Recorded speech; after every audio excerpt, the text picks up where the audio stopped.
Let's talk about the choices we make because they matter. From the food we eat to the products we bring into our homes, every decision has an impact. And one of the biggest, where you sleep. That's exactly why I love Avocado Green Mattress. Their mattresses are crafted with certified organic materials designed to stand the test of time. Because sustainability isn't just about what we buy, it's about buying better. I recently tried out the Avocado Green Mattress, their bestseller that comes in 3 comfort options. My partner and I went into the store and we were lying there and really could not decide between the firm and the medium options. They were both just so comfortable. I guess we'll have to go back for another test drive. I love that they have this try before you buy option where you can visit one of their retail stores or premier retail partners to experience the comfort in person. And Avocado has easy financing options with a firm that makes your purchase way more accessible. Head to avocadomattress.com today and save up to 10% on certified organic mattresses. Dream of better for you and the planet. Does it feel like most healthy snacks just taste so bland? Well, I think I may have found the perfect healthy snack. Washington Red Raspberries. They're a clean, simple, and seriously delicious way to add more nutrients to your day. So get this, they're American grown, picked at peak ripeness, and frozen within hours to lock in nutrients like fiber, antioxidants, and vitamin C. And I love to toss them in a smoothie or yogurt for breakfast or eat them as a healthy treat throughout the day. Grown with care by American farmers in Washington state, frozen Washington Red Raspberries are one of the best kept secrets in the freezer aisle. Make sure to always check the label for American grown frozen raspberries. Want to discover new ways to use American frozen red raspberries and get more details on where you can grab a bag of these delicious berries? Go to redraz.org. That's redrazz.org. You'll find recipes, healthy tips, retail locations, and everything you need to make frozen Washington Red Raspberries a regular part of your routine. Hi, I'm Yue Xu. And I'm Julie Kraftchick. We're active daters turned dating insiders. Here to dive into everything modern dating and relationships. Welcome to Dateable.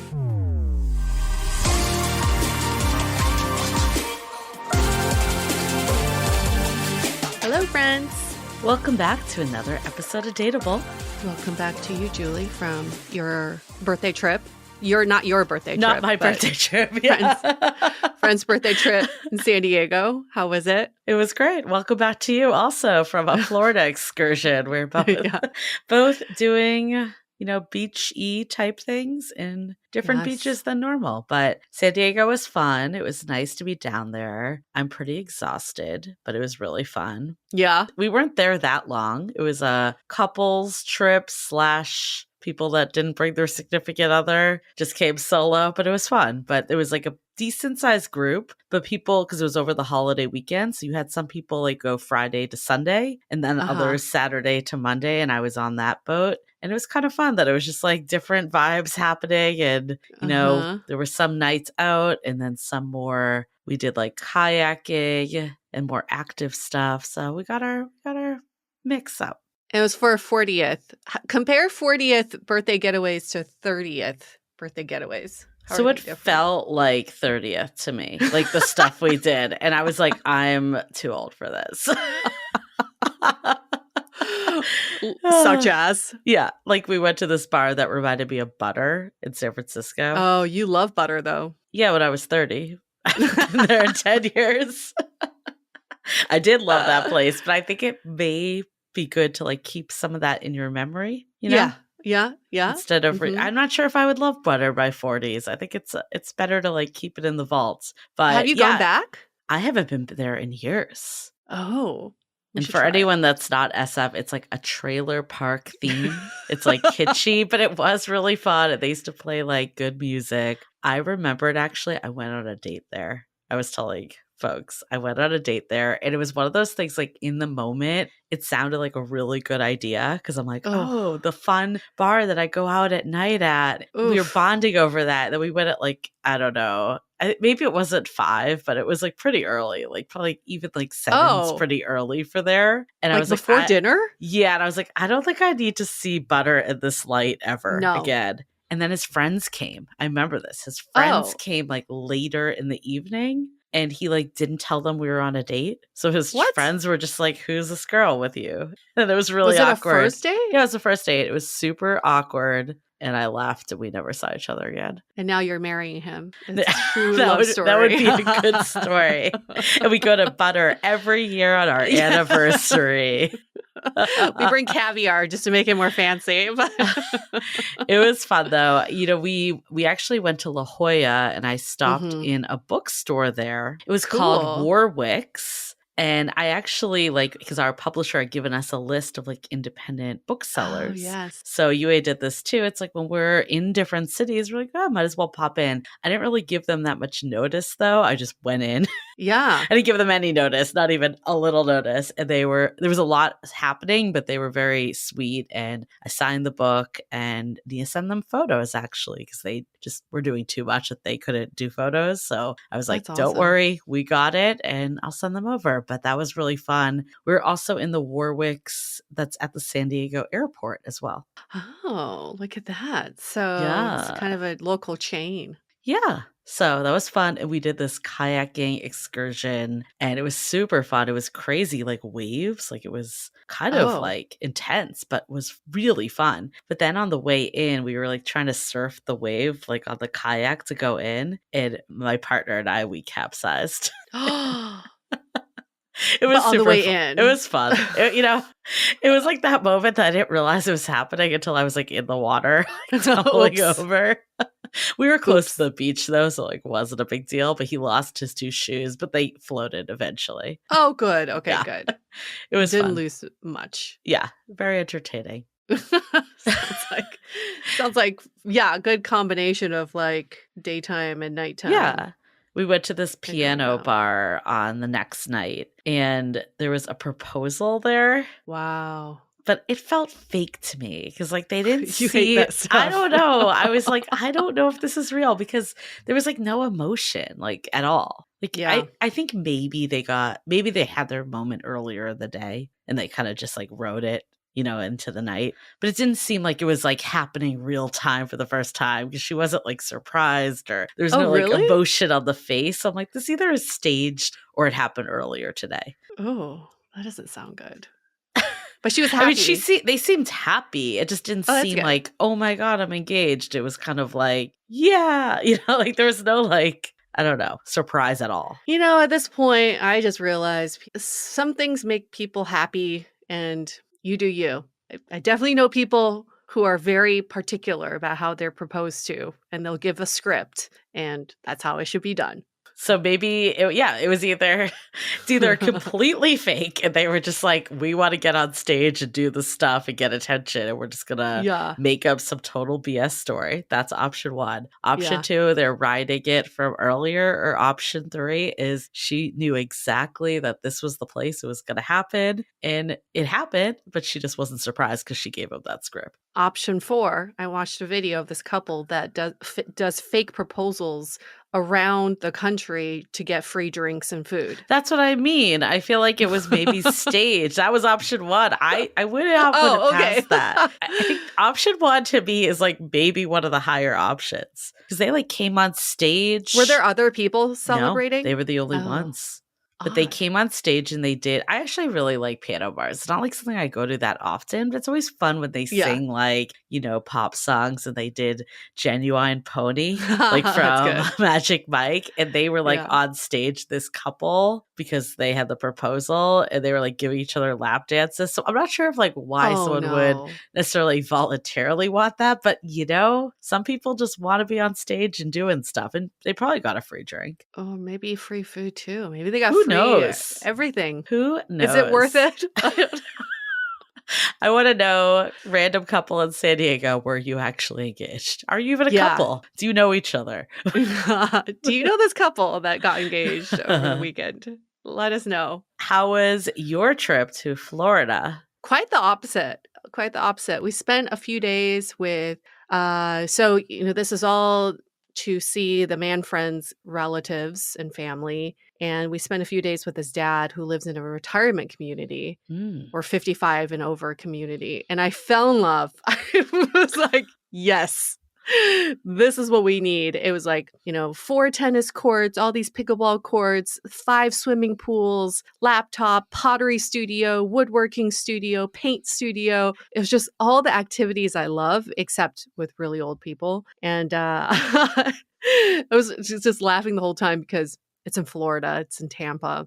And this is like the most Florida thing. They live on this lake, and in this retirement community, they have like 6 or 7 lakes, and they have their own alligator that just swims Hmm. from lake to Pet lake. His name alligator? is Gus. It's a Oh, pet alligator.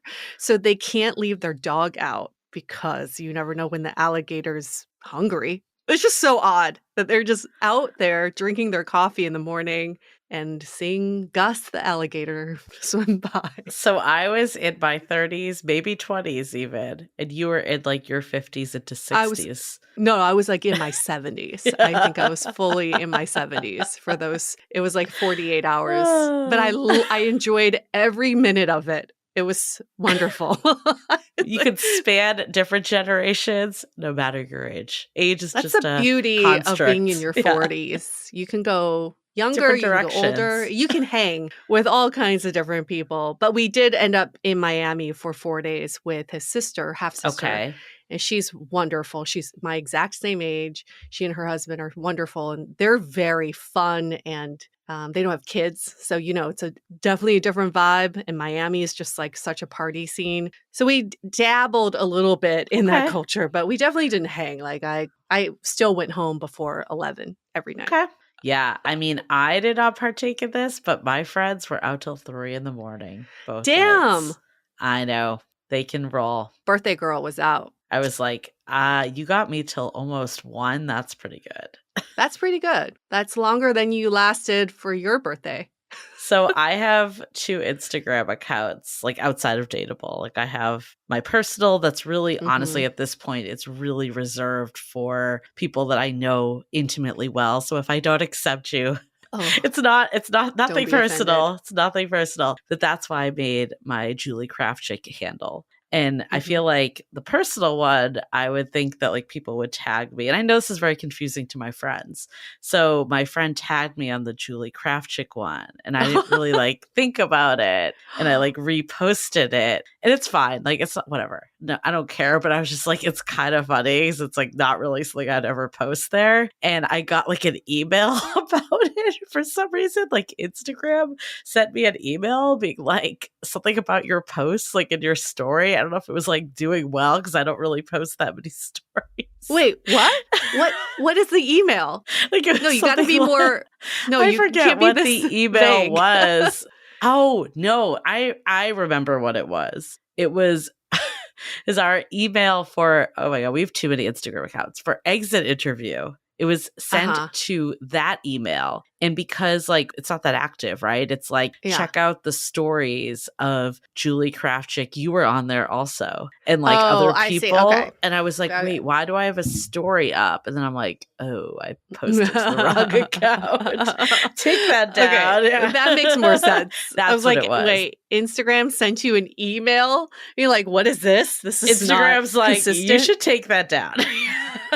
That's not you. Yeah. Your account's been hacked.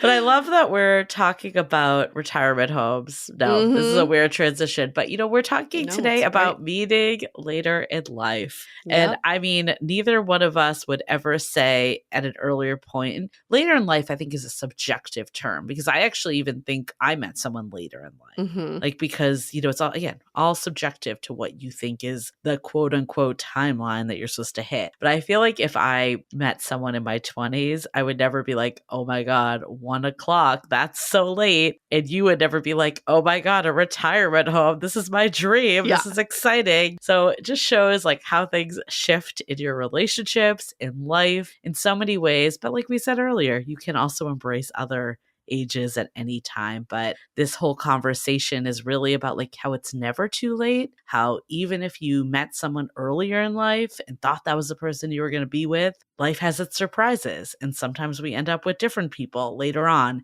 and that can actually be a beautiful thing. I did on this trip get to spend some time with people from both sides of the spectrum. Like Okay. his brother and his sister-in-law have been together since their 20s. Okay. And his half sister and her husband, they've been together since their early 20s. Like they met at their first job after school. And then his dad has been married to his wife for 10 years. So I guess you say that later in life because he's in Hmm. his 70s. And I realized the big difference for me is because I consider like meeting someone later in life is we spend a lot of time talking, kind of like catching each other up on our Yeah. earlier years, like Oh, talking about interesting. what were you Yeah. like in your 20s and your 30s? What were you like as a kid? And I don't like his brother and his sister-in-law.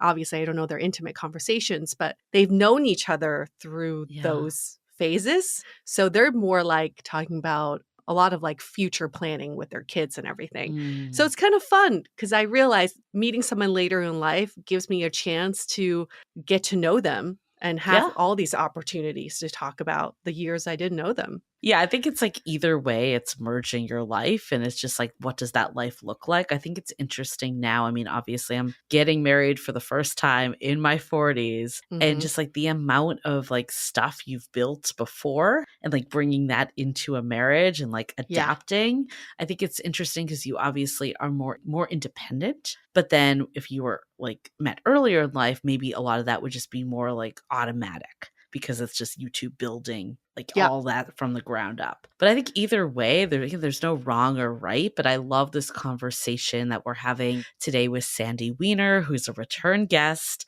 She's a dating coach. She has the podcast and she's the founder of Last First Date. And she's all about, helping people, navigate love, whatever your age, and especially quote unquote later in life in that second act. And I think it's just inspiring to hear her perspective of how meeting later in life can be the best thing if you let it be. And also Hmm. from all of her stories of her clients. She actually recently wrote a book called Love at Last that documents some of these stories. And it's really nice to see how, people can grow with their own selves and meet people at different time periods. And then, like I was saying earlier, like if something didn't work out the way you thought it was, it's never too late. I think that's maybe one of the beauties of today's dating landscape is that like it's never too late to start again. So if you find that you're in the wrong relationship, it doesn't mean like, oh, I'll never find love again and it's over for me. It's the beauty of love. You're never too late for love. It's never too late to start looking for love. That's why we truly preach the fact that we can't give up on love. It is worth it and it is accessible at any moment in our lives. So if you're, feeling like I'm not where I want to be right now, everyone else has Mm. settled down and I'm not there yet, this episode is definitely for you because it will give you, first of all, inspiration that your great love is still very much out there. And then also for the folks too that are starting that second time around, what could be actually the benefits of doing things a second time and not looking at it like, oh, a failure or something that didn't work out in the first place. Yeah, starting from experience and not even the second time, third time, fourth time, Yeah. fifth time. Like there's no cap to any of this. Okay, well, we're going to get into it in much more depth with Sandy. But before we do, quick announcements at Dateable Podcast. That's where you find us. We'll have our clips of the episodes and obviously a lot of like really good quotes that seem to be really hitting people. So we love doing written work. Clearly, we have a book, How to Be Dateable. Of course, go get that as well or listen to the audiobook. Still, we're going to read more reviews that have been coming in. We don't have time today, but we've been just getting so many. I think now people are starting to they're reading it. So it's like, it's gotten to that point that we're starting to get feedback and it makes us both so happy. So definitely shoot us a DM, send us an email, clearly write a review on Amazon or Audible. That makes us so happy, but we'll read a couple next week because they've been fun to get in. So howtobedateable.com.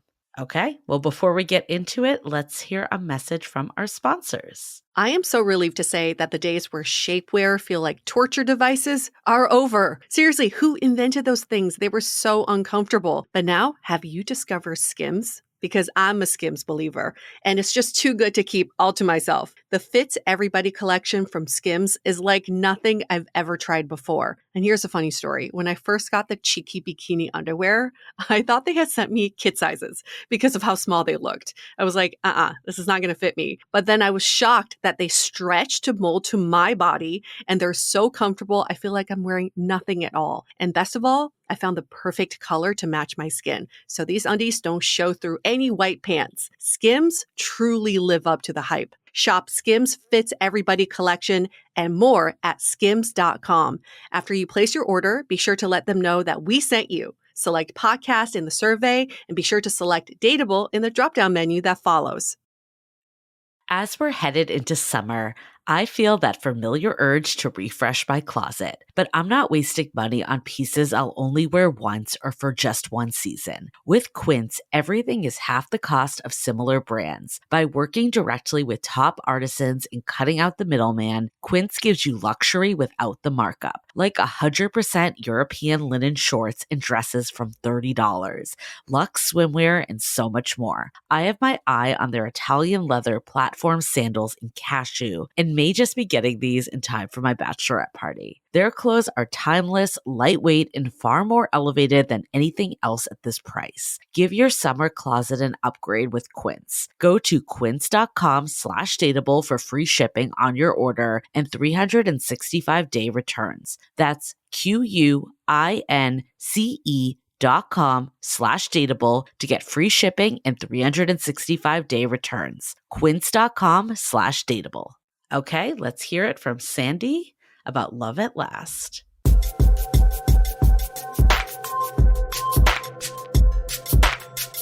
Welcome back, Sandy, to Dateable. Congrats on the book. Thank you. Happy to be here. We're so excited to go into this topic because we love this topic of finding love later in life. Also, we do believe that you can find love at any age. So glad to have you sharing more on this topic. I'm excited about it because, this is pretty much the focus of my life right now. I remember also just later in life, my mom, when she lost her second husband, asked me to help her find love again. And I put a profile up for her on JDate, and she was probably 80. And she was like, the men on here are terrible.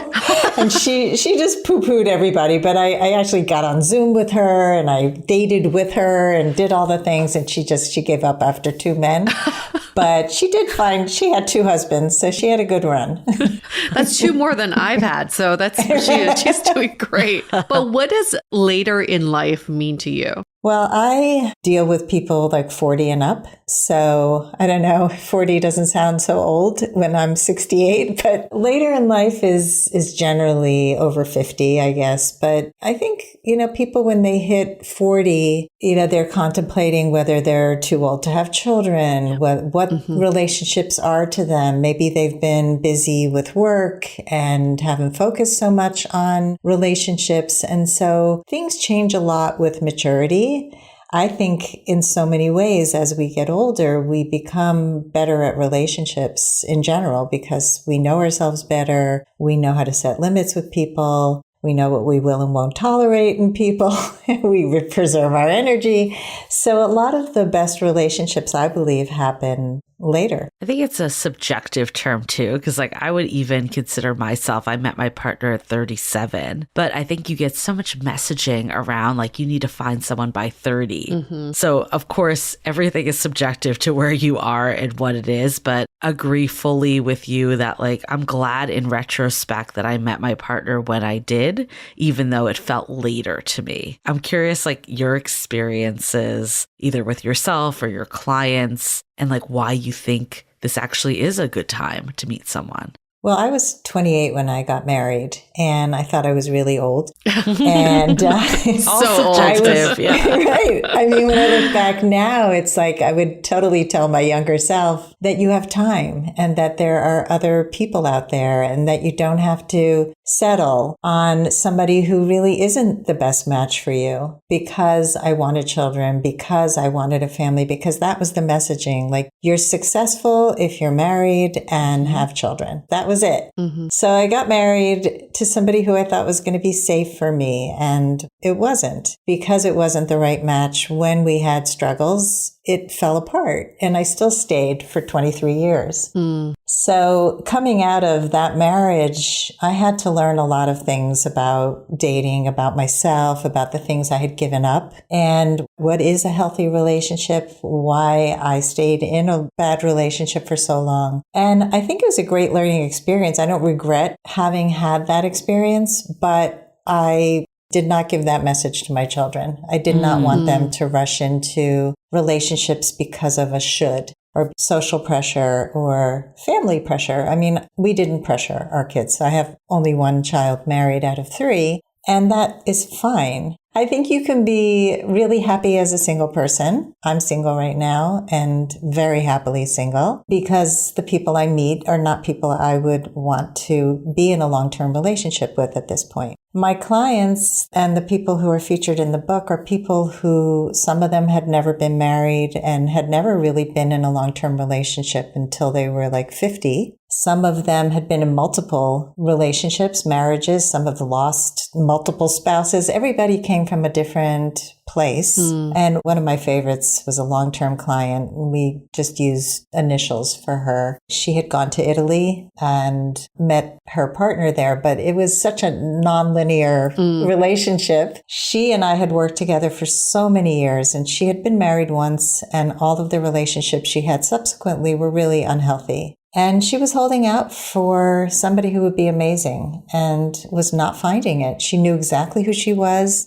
She once sent me like a folder of all the stuff she had gathered and accumulated from other coaches and from books she had read. She was an achiever from your book. Yeah. Sounds like it. I love now that you're like, I can identify the lingo. Exactly. And she went to Italy and had this crazy thing happen to her where she met this guy, and it was a total accident, and he was with a partner and would never have happened, but he's perfect for her. And she really never expected it. So this was just a chance meeting and a surprise. And so many of the people found love in surprising ways. And I think that's an important thing to keep in mind, that love often comes in a surprise package, not in the package we expected. And it's great to say that on the other side when you've witnessed it. But we know that a lot of our listeners are going through this phase of, is it actually going to happen for me? And will it actually happen for me? And so many people feel left behind, or they feel behind in general in their timelines. What would you say to people who are just looking for that glimmer of hope? Well, first of all, don't give up hope, but also do the work. It's a combination of hope and work. It's like that joke where the guy is in a boat and the boat is flooding, but it's like he keeps asking God to send him a sign and help him. And God gives him every single thing. And he's like, but you didn't save me.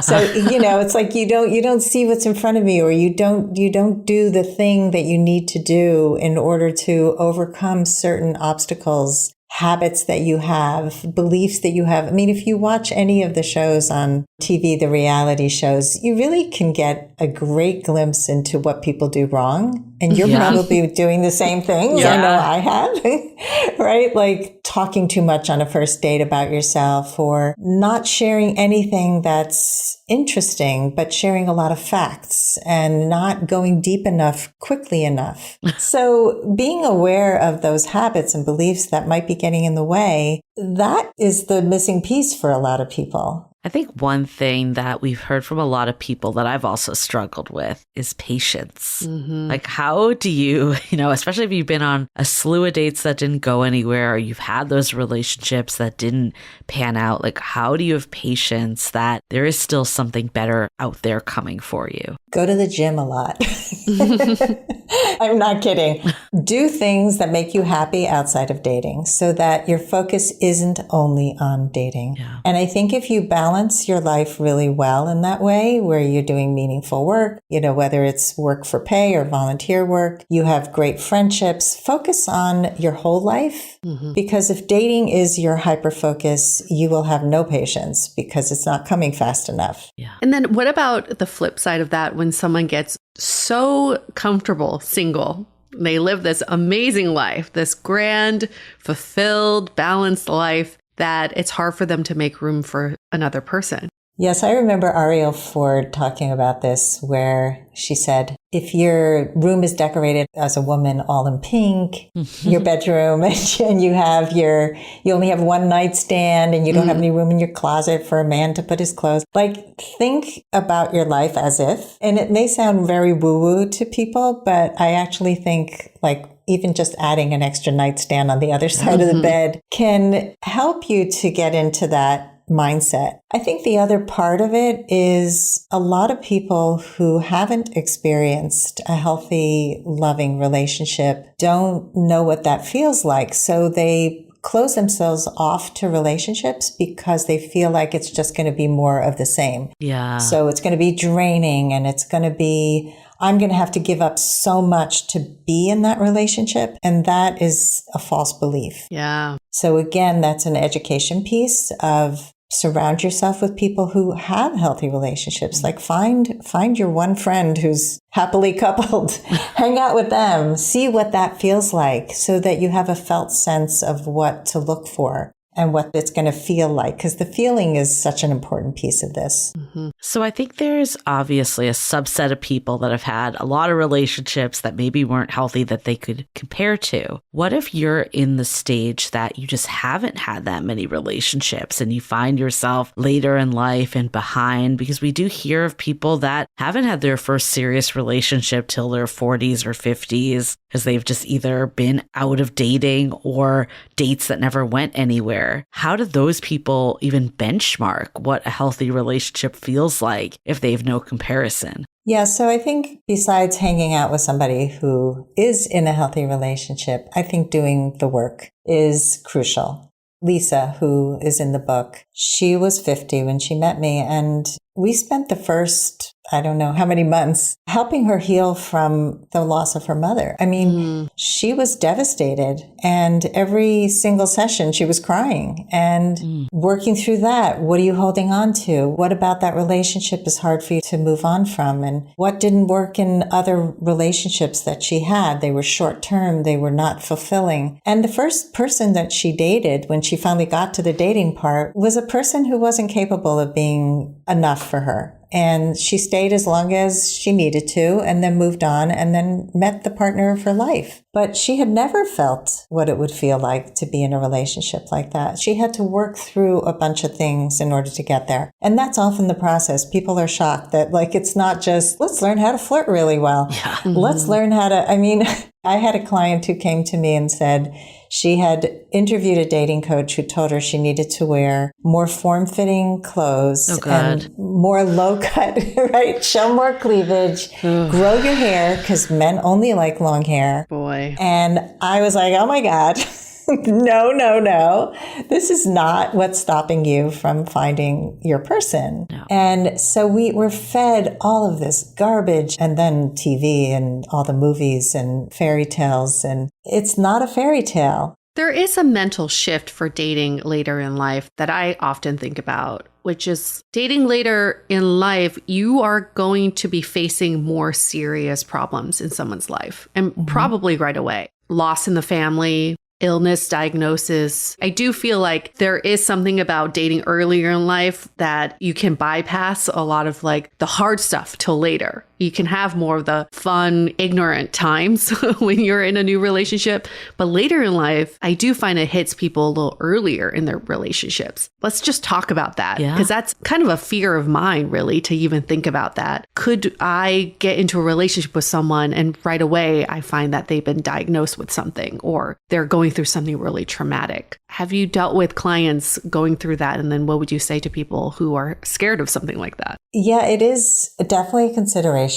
For a lot of people, they don't want to date at all, older people, because they're worried about loss. I had a client who, she was in her 60s and he was 10 years older. And he had cancer. He had like an ongoing cancer diagnosis that was treatable, but it was a diagnosis. Yeah. And they got married because they both had never been in such a good relationship. And they both figured whatever time we have together will be better than not being together. Oh, I like that. That was a choice. So for a lot of people, that's a choice. For other people that I've dealt with, the choice is if you get sick, I am not going to be your caretaker. And it's an agreement that they make. Oh, interesting. Especially if there's been loss, if somebody has been a caretaker and they know how draining it is. And I'm going through this now with my mom where we're taking care of her because she's very ill and trying to divvy up the responsibilities between two of my siblings. And I don't want to become resentful, so I'm very careful with my boundaries. And I think it's a great idea to know your limits before you agree to being somebody's caretaker. And this actually happened. This person got into a relationship. They were both older. He needed a knee replacement. And she said, I'm going to go stay with my friend. Wow. And hire somebody to take care of you. I'll be back when you're better. Oh, and he was totally cool with it. He was cool with it because that was their agreement. Maybe that's the key. It's like if she just did that out of nowhere, didn't have that conversation, it would be a lot different. Yeah. Do you ever watch the show Shrinking? Yes. It reminds me of Harrison Ford's character who, what does he have? He has Parkinson's. Parkinson's, yes. And he's like going through that and he met his like nurse and they ended up having like a romantic relationship. Yeah. And she basically was already a caretaker for her husband that had dementia that was still alive, but wasn't there.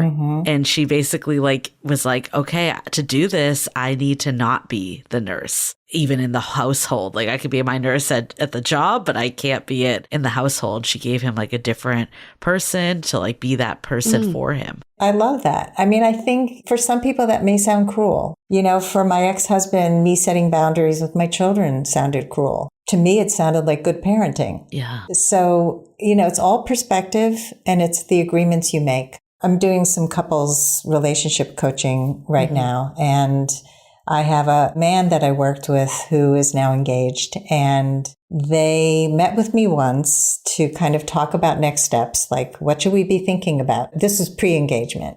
What considerations should we have? They both have kids. They both own property. How do we think about all these things?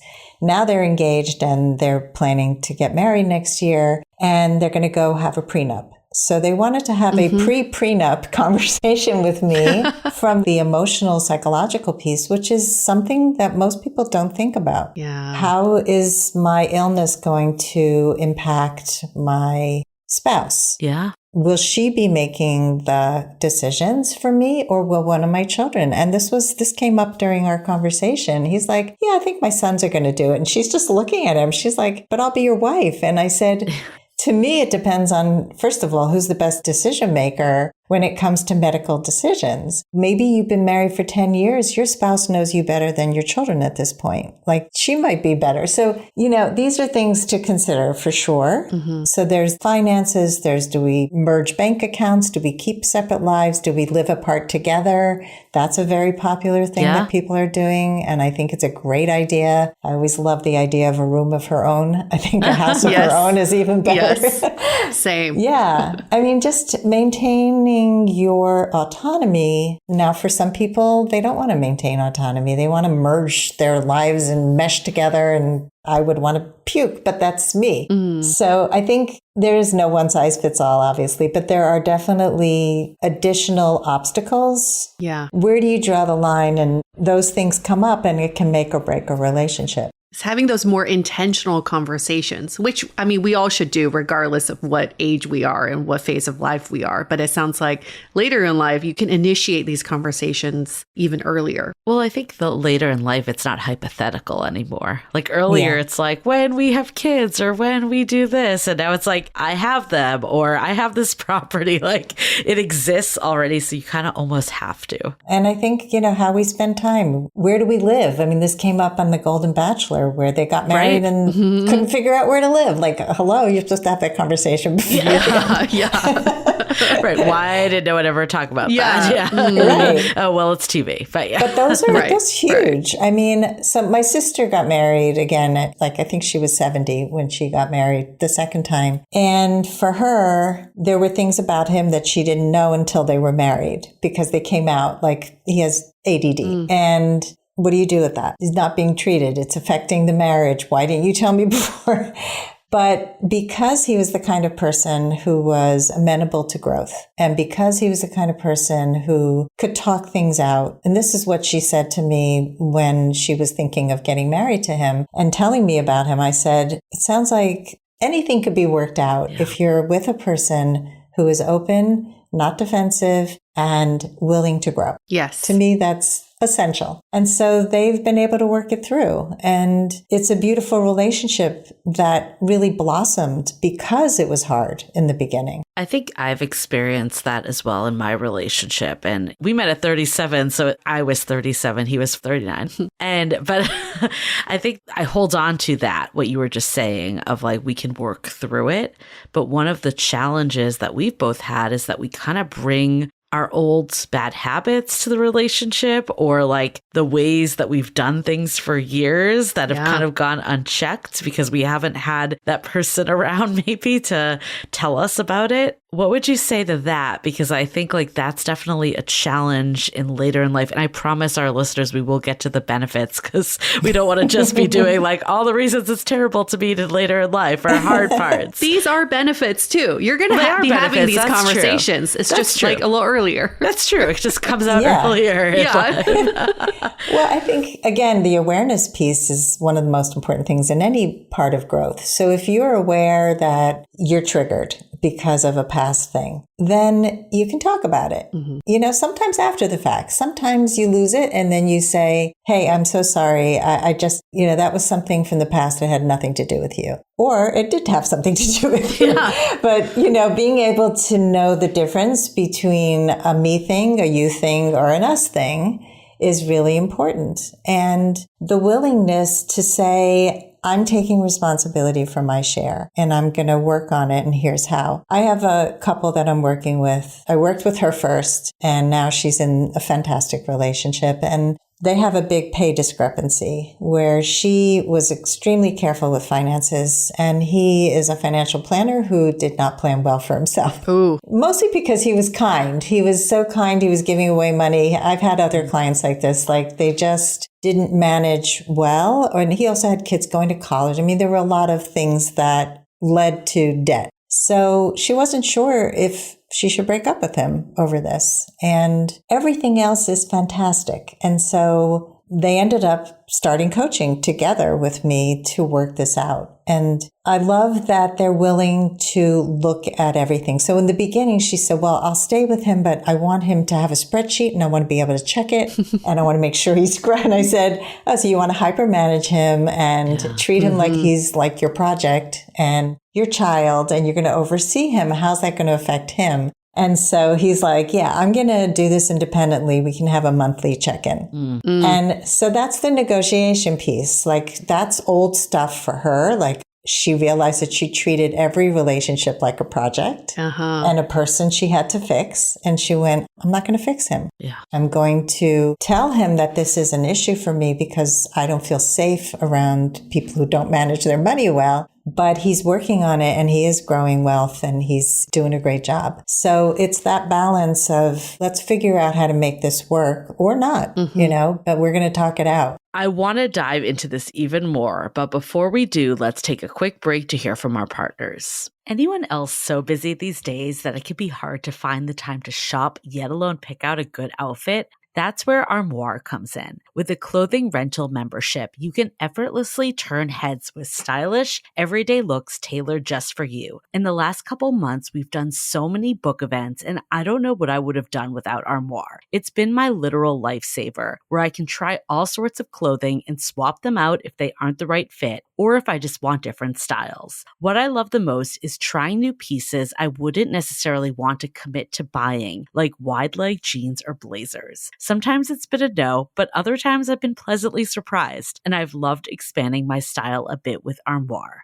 Right now, our listeners can give Armoire a try and get up to 50% off their first month. That's up to $125 off. Just visit armoire.style/dateable. That's armoire.style, ARMOIRE.style/dateable to get up to 50% off your first month and never worry about what to wear again. Try Armoire today. Has it ever felt like you're doing everything right, eating healthy, working out, but your energy still crashes? Or your mood swings hit out of nowhere? I know I have. What I've learned is that a lot of these issues are tied to changes in my hormones. That's where Happy Mammoth comes in. They offer a free 2-minute quiz that can help you uncover the root cause of your hormonal symptoms. It's super easy. Just answer a few questions. You'll get a personalized recommendation to help support your hormones and start feeling better. From the hormone quiz, I learned that my estrogen rises and falls unevenly. So the solution is hormone harmony, which could help with bloating, anxiety, fatigue, overwhelm, and more. Ready to start feeling like yourself again? Head over to happymammoth.com and take their free 2-minute hormone quiz today to find the ultimate answer to your stubborn hormonal issues. And for a limited time, you can also get 15% off your entire first order with our code DATEABLE at checkout. That's happymammoth.com and use the code DATEABLE for 15% off today. All of these are such interesting examples because I do also think this applies to anybody who has been in a relationship for a long time, because your relationship evolves throughout the years. And I can always recall the time I did group couples therapy with my ex. And there was a couple in there who had just become empty nesters. And the issue they were going through was they didn't know who they were anymore. They felt like they were living with a stranger. They were going to therapy to reconnect and get to know each other better. Maybe like later in life also means later in your relationship. It's just a next iteration. That's interesting. And things could really come up in that way. And in your book, you do talk about these examples of couples. What would you consider to be a success story? What is that metric for you? Success is such a personal thing. Being single and happy is success. If your goal is to be in a healthy relationship, and you have a pattern of being attracted to people who are toxic to you, success is getting into that healthy relationship or breaking that pattern or no longer tolerating bad behavior. So success can be so many things. I think in the book, it was the couples that I featured, they came from different places. Some of them had really no idea why they couldn't make a relationship work. And once they stopped looking for their type, for example, this is a big deal. Yeah, they're my type. Oh, how's that working for you?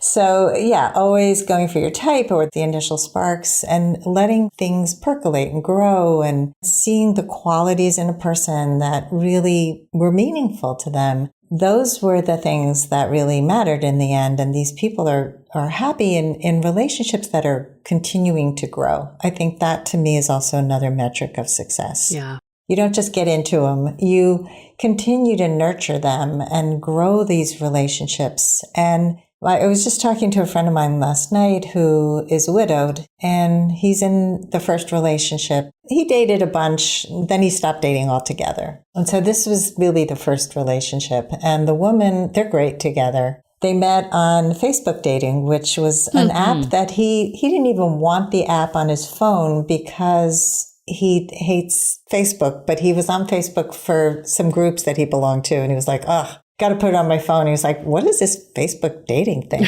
And they're like, put up a profile. So he puts up like the worst profile. He has like one picture and he writes very little. And this woman in his town finds him and he writes that he's a storyteller. So she looks him up online with his name and storyteller, his first name, and finds videos and learns about his wife and his relationship with her. Wow. And that was the profile that she fell for. And so they started dating, and it's been amazing. Like, they're talking about everything. And he was a guy who was very shut down before he met her. Like, his whole life, he was never a vulnerable, open person, very calculated. And she's bringing out all these things in him. And so that's an example of, you bring people together, love after loss. He was open. He really wanted to find somebody, and his wife wanted him to find somebody. She's the one who is worried that he's not going to be able to love two people.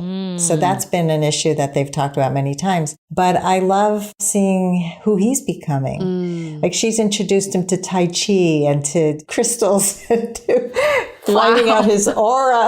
Oh my goodness. He goes, do you know what the chakras are? And I'm like, what happened to you? I love that example, though, because it shows that it's never too late. Like, you can always be learning new things. You can always have new experiences. And, we were obviously talking about how there's more maybe life complications, or life gets harder as you get older. But I think you can also look at it like on the other side, that life is also challenging in your 20s when you're just trying to figure everything out. Like, there's never like a perfect time to meet someone in general. And then I think with age comes wisdom a lot of times. Yeah. And you just know yourself better. Like, how do you think that helps you have better relationships when you're like more comfortable with yourself or more open to different experiences? I mean, so many ways. First of all, if you're not judging people at first sight, that was like a common theme in the book. I'll give you an example of somebody who also only went by initials. Her name is A, who dated E.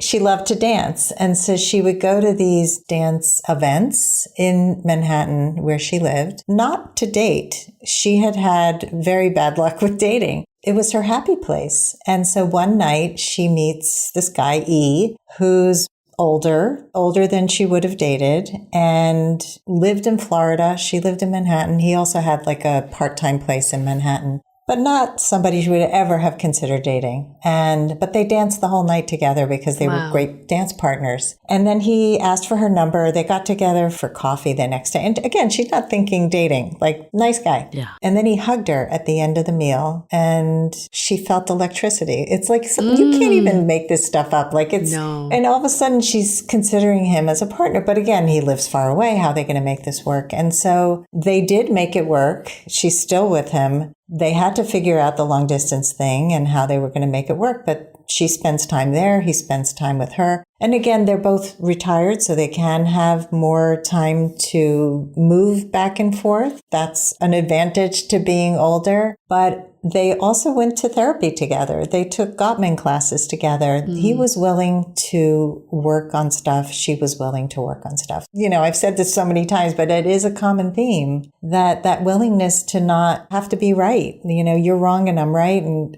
I was in a marriage like that. It was terrible. That's a really good point, because I can think of a couple right now in my life. They also went to Gottman. They've done a lot of work together, but they're at a point in their marriage where they're holding it against each other. Like, when we did Gottman, well, you didn't do that. Or like, you're doing it wrong. And so I think what you're saying is like this willingness, although we should build on the tools that we have and should have, but also use the tools to bring your relationship closer, not to hold it against each other. Like, actually use it for good. Yeah, which brings me to intention. Yeah. Whenever you have a hard conversation with somebody, your intention should be positive. If you're going to give somebody feedback, if you're going to so-called criticize, you do it with love. Yeah. I believe that any kind of feedback or evaluation should be done to build somebody up, not tear them down. And even if you just state from the start, like, I want to have this conversation with you because I want to get closer, creates a safe space to have that conversation. And so I think that, not to hold something up and you're doing it wrong and I'm doing it right. And that's so destructive. And that is absolutely not the goal of Gottman. What's an example of that? Because I feel like this is something that comes up for me, is that you kind of get set in your ways the older you get. And sometimes you're like, well, no one's brought this up to me for years. But then I'm also like, well, no one's lived with me. No one's seen these sides of me. I mean, obviously it's the way someone says it is a big piece of it, but then how do you receive it in a way that doesn't feel like criticism either? That's the hard part.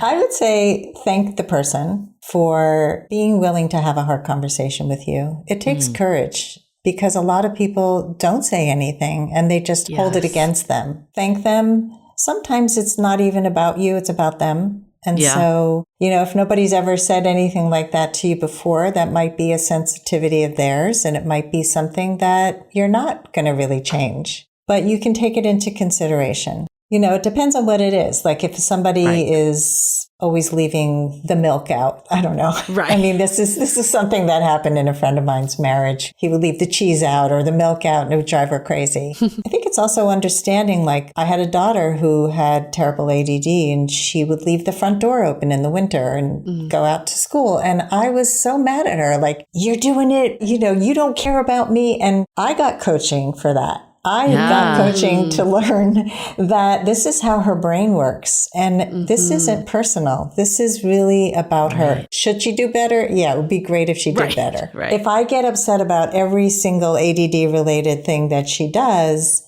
I'm not really seeing her and her neurodiversity and understanding her brain. And so today, as an adult child, I can understand that she processes very differently from me. She has trouble with impulse control. So I talk to her differently than I would talk to another one of my children. So I think part of it is learning somebody's tendencies and who they are, but also knowing, am I being overly sensitive to this and what can I do? So I think if both people take responsibility for how they're going to work on this, it goes a long way. That's a very good point. But do you just feel like it's nonstop? I don't know. Sometimes I'm like so exhausted thinking about all the things that we have to learn about our partners and how we can speak to each other and embrace each other for the quirky parts. And it's like, how do we also just enjoy being in a relationship? What would you tell anybody who's like, oh, I'm just so done doing the work? I think when it's a good relationship, it's not work most of the time. It's work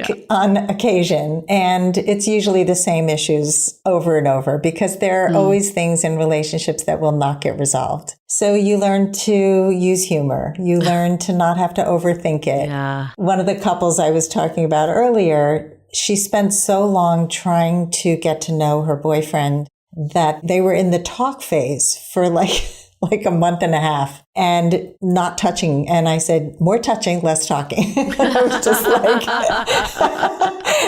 you can go in the opposite direction where they needed to stop talking and over analyzing everything. Like just go have fun, do things that make you happy. And then you're not like driving yourself crazy. So I think you do resolve some things. Some things never get resolved and you learn to live with them. And some things will always drive you crazy. Yeah.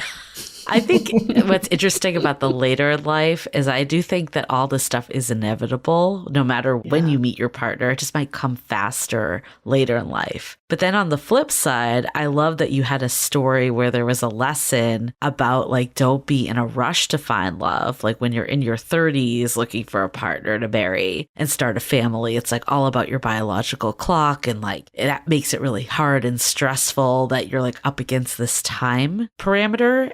But when you're later in life, you can like kind of let things more develop more naturally and organically. So I wanted to shift to that because I do think there is another side of later in life that actually might reduce some pressures. Mm-hmm. Absolutely. And I would say what comes to mind is the difference between a scarcity mindset and an abundance mindset. Yeah. I was definitely in scarcity mindset when I was in my 20s and wanting to get married and have children and thinking my ovaries were expiring at 28.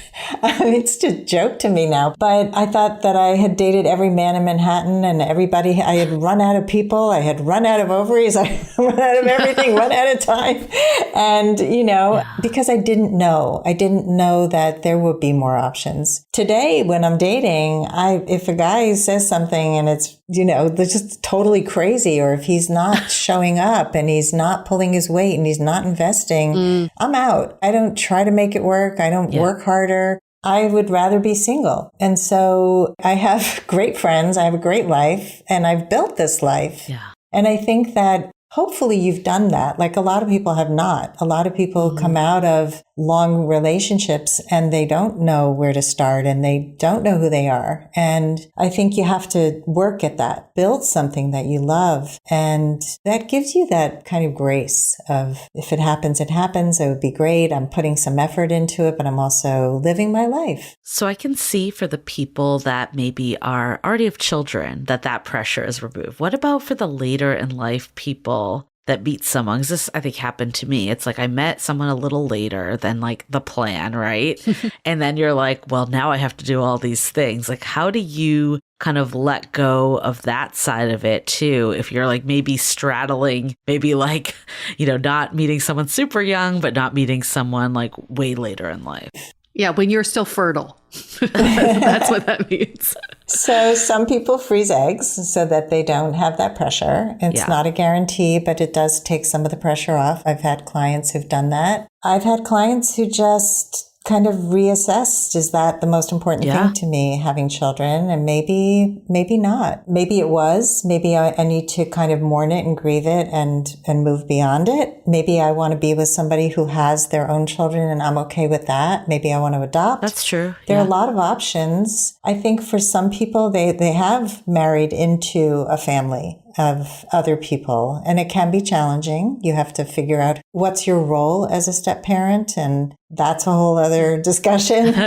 But again, it's always just about clear communication. Know yourself first. Who am I? What do I need? What do I want? And is this person a good fit? And do we want the same things? I dated somebody 16 years younger last year. He was in a very different place in his lifestyle, but he was super hot. Yeah. So I had the attraction piece, which was missing in all the other people I was dating, but he was in the middle of terrible custody battle with his ex-wife, and he had a 12-year-old. My kids were grown. I mean, it was just, we were in very different places and it wouldn't work. But I think the reason he liked older women is because he thought it would be less drama. I didn't bring any of that to the table. We've heard that before. Yeah. Have you? Yep. People that want to date people that are, maybe if you're in your 20s or 30s, you want to date women in their 40s plus because they feel like the pressure to have kids and stuff is off. Not to say that that's universally true in any way, but we have heard people say that before. Yeah. There can be people 16 years younger who have grown kids or don't have kids. Totally. And who are, they're retired people who are 51. It's like, you just can't put people in a box. And that's one of the main messages. And I know you stand for the same thing. It's like, get to know people. People say, oh, I should date only people who are widowed because they will have no drama and no baggage. That's absolutely not true. Yeah. Date divorced people. They're all crazy. People who've never been married have no idea how to be in a relationship. All of these things are broad generalizations that are often false. And so I think so much of the learning and the growth is to get to know people, and not who they used to be, but who they are now and who they're becoming. Yes. I dated a guy once when I first started dating after my divorce who kept talking to me about how he was in great shape when he was younger. And he would be like, I was like the oldest person on the baseball team and I did these things. And I'm like, great, what do you do now to stay in shape? Because that's an important value to me. And he's like, nothing. He ate terribly. He didn't work out at all, but he was still banking on his younger self. That's irrelevant to me, who you were. That's interesting because we've heard this before, that sometimes it's like a little bit of a reset of like what attraction means when you're dating at a later age, because you're maybe holding on to something in the past. Like the example you just gave, there's a different vision in your head that's not actually what it is today. We've heard people say like, they've been married for years back in the dating pool and they're like, why isn't anyone attractive? Like failing to also see that they've aged 20, 30 years. So like, how do you rectify this and maybe expand your type and like what's interesting and be more open to the package? First of all, don't write in your profile that I'm young at heart and I look so much younger. And God, please let me be the judge of that. I had a client once who wrote, I am petite and I have blue eyes and I'm very pretty. And I'm like, no, that's what your picture says, not you. Yeah, right. So it's important to course correct. I think when we first start dating, like if we've been in a long-term relationship and we're dating on the other side of like 50, we're still dating like we were 18 often with the same, kind of terrible dating skills. And we think we're adolescents, and you have to course correct for yourself and for others. Like you may still find these much younger people attractive and nobody your age attractive. And that happened to me. I was like 50 when I got divorced, and I was being matched with people who were 60, and they felt ancient to me. Yes. They weren't necessarily ancient, but they were very old sounding and acting. And I met people at 40 who were like, oh, my back is killing me, and I'm so old. And so some of it is state of mind. It's how you live. I mean, I go to the gym and I see this 96-year-old woman doing Zumba. And I'm like blown away that she shows up. She's standing upright. She's moving mostly, but just inspiring. Like you can be 96 and do Zumba, and you could be 40 and say, I can't even jump. Right. So I think, try to stay healthy and don't misrepresent yourself. Like there is beauty to aging. Yeah. And then you're happier. You're more aligned with who you're meant to be. And I think it takes decades for people to get there often. Right. I'm really glad you brought that up because it kind of leads to takeaways, so many from this conversation. But I think a lot of times we think it's like at a certain age, it's too hard to even do that type of stuff anymore, to make friends, to go to these events. But you're just proving with all of this, that's never too late. Every life chapter just opens up more. And I think especially as you build a life that you love, get to know yourself better, all that comes with age, you're able to understand what actually gives you energy and joy. And that's when you meet people. Like when you're going to clubs and you hate going to clubs, you're not going to meet anyone. Right. But when you're actually doing your passions, just meeting people more organically, like you said, like that is when things fall into place. That's one of my takeaways. The other piece is that like relationships are hard at any age. I think there's different pros and cons of meeting someone younger or later, but that doesn't mean it should stop you. And you have to lean into what's the benefit of the stage you're in. You can always be like, well, it would have been easier for me to meet someone 10 years ago. But like, what does that actually get you? It doesn't do anything. What's in front of you today is today. So looking at like, okay, I know myself better. I know what I'm looking for. I know what's important to me. I can share my needs. Like all of these are real positives that you bring to a relationship at a different stage of life. And I really believe like you're never starting over. You're starting from experience. So even if you've been dating a long time and you haven't met that person yet, or you're coming out of a divorce or a really bad breakup that you thought was going towards marriage, like you're still starting with valuable experience that will set you up even better for the next person. I love that. I think people need to reframe their experiences and see the positives, because they often will bring like so much negativity and self-doubt to dating because nobody's going to want to date me because, I mean, one of the clients, I officiated my first wedding this year of a client who thought she was undateable. She's in the book too. She was told by her therapist that she was asexual because she was never attracted to anyone. And I was like, I don't think so. Anyway, their wedding was amazing. He's so incredible, but she had to overcome a lot of these beliefs. No one will date me because I have 2 kids. They're young kids. No one will date me because I'm a full-time mom and I have a business and all of these things. And this guy was like, I want to date you no matter how many blocks you're going to put up. And she did. He kept going and going until he weakened her ice cube that finally melted. And it was amazing. That's such a great story. There's advantages to being where we are in life, wherever you are in life. There are advantages to being you. And sometimes I think we think too much into the future or in the past of what could have been or what could it be, that we forget to just be. And dating is about just being. And I think there's like so much magic that can happen in just being in this stage in life. I like to do this exercise sometimes of like thinking about myself 10 years from now. What would I regret doing if I didn't do it today? What would I regret doing thinking back to myself today? And I think that puts a lot of experiences into perspective for me. Like, this is why I rush to see my parents once a week because I'm like, yeah, in 10 years from now, I probably would regret not doing that. That's my centering, grounding point is like, I just want to make sure I squeeze the most I can out of where I am today. And it's a good reminder that your book is also really in alignment with that too. It's like, no matter where you are in life, you can find love if you're open to love. I love that exercise because I think a lot of people, especially if you're hesitating to get out there, they don't realize that there's time going by. And what are you going to regret in 2 years, in 5 years? Like if you don't get started today, wait another year. And then I met somebody once at a bookstore in New York City, and she said, and when she found out what I did, she goes, yeah, I focused on my career. I forgot to get married. I forgot.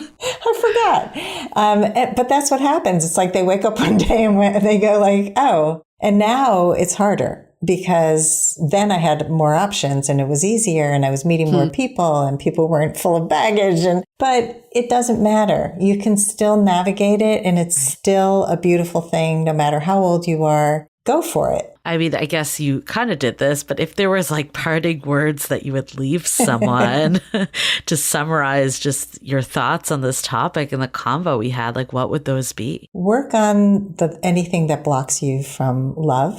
And it's going to change your whole life. I think that what people don't realize is the work we do for relationships and dating have so much to do with the fears and holding on to the past and all the blocks that have stopped us from other things and living our lives fully. And then really identifying the core values, the things that are important to us. Again, that is going to help you say no to other things like volunteering for things that you might have said yes to because you felt you should. And setting boundaries around the things that are important. So that helps you to make those lists of deal breakers and must-haves that are actually true to you and authentic. And then let everything else go. Like don't attach to the outcome, keep an open mind and just keep dating. If that's important to you, don't stop. Don't stop believing.